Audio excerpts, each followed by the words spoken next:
Being disappointed is a common thing when it comes to video games. We even have an entire event dedicated just to being disappointed. It's called E3 because you just know that there's no way that game's gonna look that good when it's released. Because up until now, they haven't. They really haven't. But that would be only the beginning because this is the top 7 biggest disappointments in gaming. The things that just made you wonder, why? In the name of all that's holy, why? Now starting off, by default, there will be no Peter Molyneux games in this video. The man has done some fantastic games in his time, but let's face it, for over a decade he has just lied about everything. That being said, let's start with number 7, Assassin's Creed Black Flag. No, I didn't say the wrong words. I meant Black Flag. Some of you are like, well, how can you say Black Flag was disappointing? It was the last good one. No. Oh, no. Black Flag should have been a sign that, wow, these people have abandoned all sorts of pretense at actually making a good game. Because when you boil it down, Black Flag was not a good game. People have repeatedly told me that it was great, it was fantastic, so as an idiot, I took them at their word and bought a copy of the PC version when it came out. And I still regret it, because although the game looked phenomenal and just sailing around the world listening to sea shanties is fantastic, a great way to relax, the game itself is kinda shit. Every story mission, well, not every story mission, most of the side missions too, are all about hide in the bushes or hide on a roof and just wait for these two morons to talk while you chase them around in a stupid interpretation of stealth while they give you no information and just waste your time for no reason. You can't kill them, you can't do anything except follow them. And that's every mission in the game. And what's even more funny, they did this with the ship as well. You have follow that ship, but do it stealthily because it's not like someone can look behind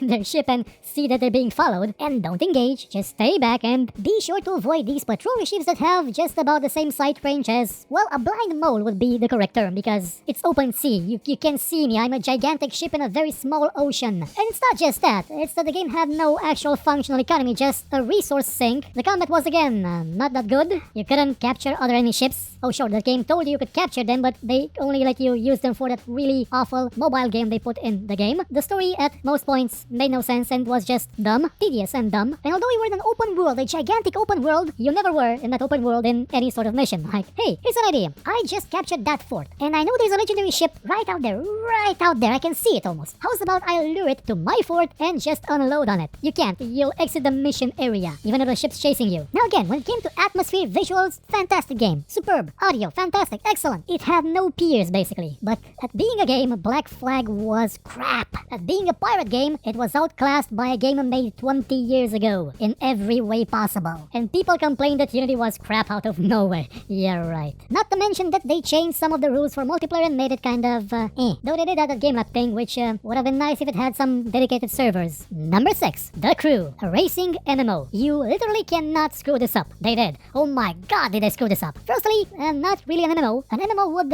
how should I put this? You sort of get the sense that you're supposed to play with other people, and the tagline for the game was never drive alone, but guess what I was doing for most of the time? Yep, driving alone, because 1, there were often no people in it, and 2, you had no reason to drive with other people. For some reason, they made 2 games, a single-player one and a not very good multiplayer one. Well, both of them were not very good. The single-player one was especially atrocious and had no business being in an MMO because you had one character, a Gordon Freeman-looking motherfucker named Alex, who was on a quest for revenge because his brother was murdered by a cliché. I believe that this script was a rejected version of The Fast and the Furious 3. Yes, the one no one liked. This is a worse version of it. It's cliched as hell, stupid, dumb, and not even the missions are all that good. They are basically boring, crap, uninteresting. And playing them cooperatively, because you can, makes no sense whatsoever because how can there be 2 Alexes? And even if the other Alex wins and I come in second, wasn't the point that I was supposed to win? How am I getting cred to become the V8 if that person won? Also, what the hell are the V8s? Because in the multiplayer game, you know, the MMO, there are no V8s. There's no V6 King, there's no V6 Lords, V8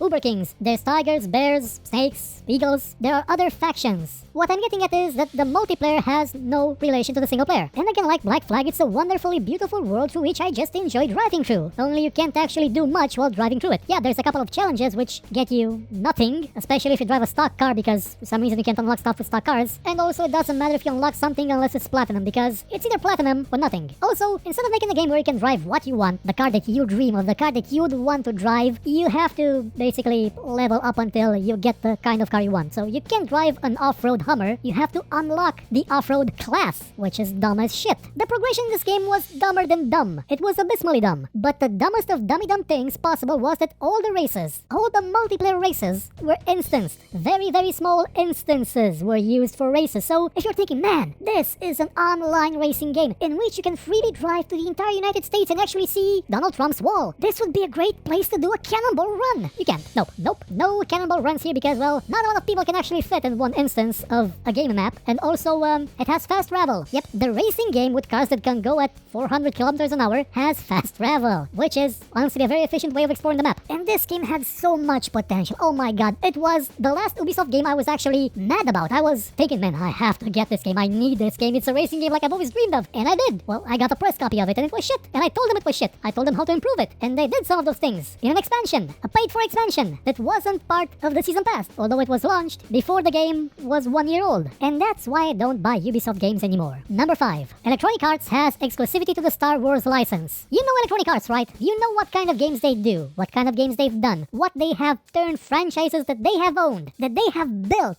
on the sweat and tears of their employees. You know what they've done to them. You know what they've done to Command & Conquer, to Medal of Honor, to Syndicate, to SimCity. You know what they've done. And these people have exclusive control to Star Wars. You've seen the first result, Battlefront. Fantastic looking game. Those people at DICE know their graphics. They spent so much time recreating everything from Star Wars that it looks, well, with the right filters, it looks realistic. It looks like in the movies. It looks amazing. And it's kind of a shitty game because it's an EA game. That's what they do. They market the hell out of them and then just don't make good games because that would mean raising the bar of quality. So next time they actually have to try and do better. But since they put the bar very, very low, they just leave it there and never move it. Now imagine if someone else had the ability to make Star Wars games. We could get maybe another Jedi Knight, a game that's actually good about lightsabers. You know, the ones that can chop off someone's head like in Jedi Knight, or maybe a new Star Wars strategy game. Because honestly, I liked Empire at War. The space battles were amazing. I liked X-Wing, I liked TIE Fighter, I liked a lot of Star Wars games. But now that EA has exclusive rights to it, do you think we'll get another Knights of the Old Republic? Well, no, because that BioWare is long dead and Obsidian probably won't work with EA currently because they're doing their own stuff. But we will get another Battlefront that maybe is gonna add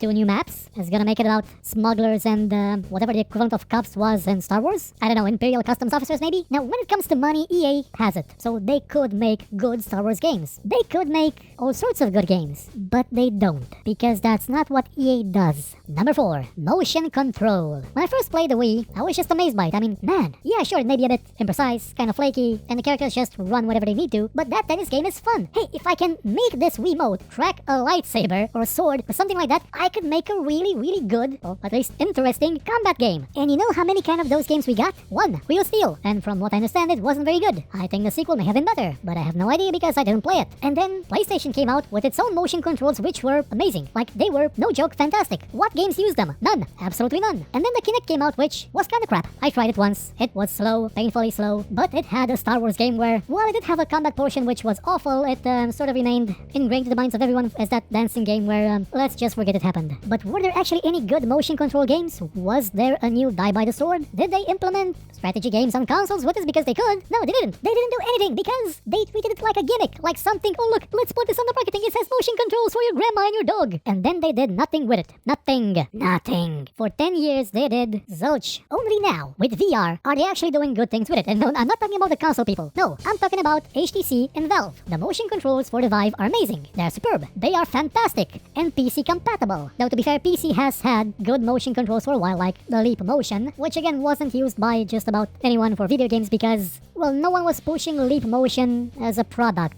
It was just a gadget someone made that was fantastic. But now we have a big push towards VR that needs those kind of controls. So maybe now we'll get that first-person lightsaber combat game made by EA and it will suck. Speaking of sucking, number 3, Duke Nukem Forever. My god, was this game a disappointment. In my most horrific nightmares, I couldn't have predicted this. Okay, I was thinking about, hey, they're gonna release this game. It's gonna be buggy, right? It's gonna have major flaws. It will probably have glaring omissions like, well, parts of Vampire the Masquerade did. But you know what? They're not gonna screw up the core of the game. It's gonna be a Duke Nukem game like Duke Nukem should be. With fantastic levels, interactivity through the roof, and, well, interesting weapons. An old school game brought to life in glorious HD. What I got instead was a Halo clone with excessively linear levels which, after the first one, didn't have that much interaction, some not all that interesting weapons that you can only carry 2 of them at a time. They patched that to 4 later, and in general, not a very good game. It was kinda horrible actually, very not good. And do you wanna know the even funnier part? I mean, apart from it being crap, Gearbox cut apart the whole robot thing, the expansion, the DLC. That was part of the game. That was in the game. It was. People that worked on it said it was. They cut it and sold it separately to make more money. Off you, off me, off our nostalgia, because they spent a lot to buy Duke Nukem from 3D Realms, and then, well, didn't seem to actually spend that much at actually making it better, or making it an actual Duke Nukem game. And for a game that's been in development for, well, a long time, I think it may have been around 13 years, in the end it not being an actual Duke Nukem game was horribly disappointing. Horribly disappointing. But not as much as number 2, mobile games. Now, I've only had a smartphone for about a year. Yes, I know, it's shocking. I didn't buy an iPhone when they first came out and haven't bought one ever. I just got a free phone from my internet company because my old phone died. But hey, smartphone must have a lot of games on it. Let's check them out. Holy shit, most of them suck and aren't games. I mean, they are not games. You can't make an argument for most of these things that they can be interpreted as games because they're not. They're clickers, time wasters, things that don't have any actual gameplay. No challenge, no motive, no reason to be. And when they do, they're outclassed by something made before DOS existed. And this does really bother me because, well, how shall I put this? Even my crappy phone has about the same resolution as most DOS games had, and yet my phone, my crappy phone, has better hardware than my first computer. And yet, can I run World of Xen on it? No one ported it to it. I can sort of run it through DOSBox, but it doesn't run that well, and the interface presumes that I can move the mouse and click it instead of touching the screen because it's a touchscreen. Now, there are some exceptions. There are some things I can actually call games, like Puzzle Forge 2, or Tales of Illyria, to some extent, or, well, Open Transport Tycoon Deluxe has a version that runs on Android, but for the most part, mobile games, you can probably hear the air quotes as I'm making them right now in front of the microphone, are garbage. And the people who make them should be ashamed, because it's not like they don't have a good interface. They have touch interface. They can make every strategy game ever designed for the PC on this kind of interface. Well, maybe not the fast action ones, but you could do Heroes, Settlers, and a lot of other stuff. You could do every turn-based game. You could do so many great things with this device, and yet you do copies of Flappy Bird. You do the same Match 3 puzzle game. You do shit, crap, constantly. Why? With the tools we have now, you could make so much more, and yet you choose not to. You choose to do horrible things. Constantly. And the number one most disappointing thing is, I now think Daikatana was an okay game. Yep, Daikatana, one of the worst games ever made. Well, one of the games people tell you was the worst ever made is, quite frankly, not that bad. Well, let me put it this way. In missions where you have AI partners, you may as well shoot yourself because they get stuck everywhere and can't finish a map. They can't pathfind. Superfly Johnson cannot into doors, what I'm getting at. But in the levels where there's no AI companions or where they don't need to go with you, like this, well, third level, the one where you get the disc and you're alone in a Greek, I think, environment, ancient Greece with skeletons and stuff, and harpies I think there were. This game was actually fun. It was fantastic. It was engaging. It was amusing. It was a better game than most of the crap I've played in the past 8 years working as a reviewer in this industry. And that's kind of depressing because, again, Daikatana, when it was launched, was not very good. They patched some things. It's still not very good, and I'm being gentle by saying it's not very good. And still, it's a more enjoyable game than the last Medal of Honor ones, than Syndicate, than Duke Nukem Forever, than the Elder Scrolls Online, than most games released in the past couple of years. And it's like a freaking Tana. I know, right? It boggles the mind. I even replayed that old Atari game about E.T. And yeah, it wasn't good, but to be fair, no Atari game was. I've played a lot of them. They sucked. Granted, it's still a poor game compared to what we have now, but I'd still play that over another one of those damn follow me missions from Assassin's Creed Black Flag. And that's about as disappointing as disappointment can go. So that's it for the top 7 biggest disappointments in gaming. I'd like to give a few special mentions to Elemental War of Magic, which I kinda had a small, tiny, itsy-bitsy contribution to it, designing it.